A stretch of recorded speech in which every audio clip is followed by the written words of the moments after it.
Nad moją kolibką stowałaś, Ty mnie, mamo, wychowałaś.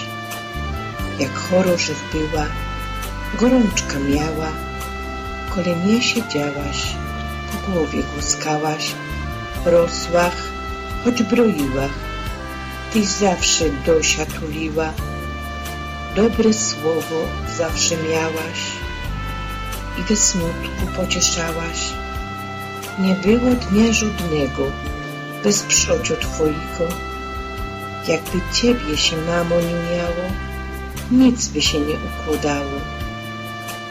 Ty zawsze masz dobre słowo, bo kto jak matka dzieci wychowa, kto przytuli, pocałuje, kto tak dziecka fest miłuje.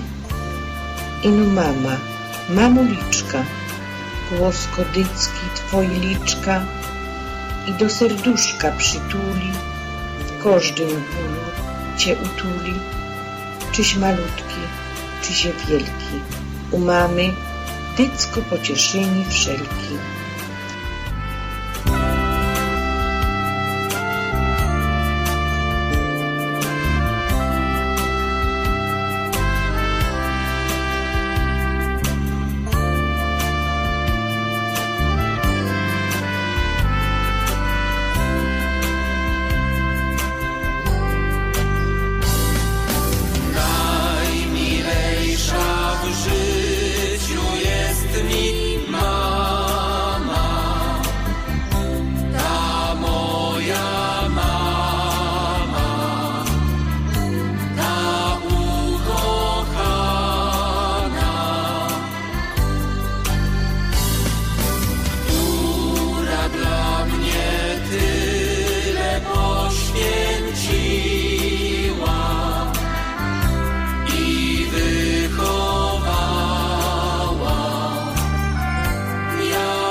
Zapłać, mamulko, za wszystko, za Twoją miłość,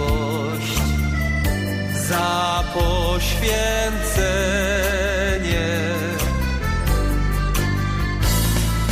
Tyś klęczała nad moją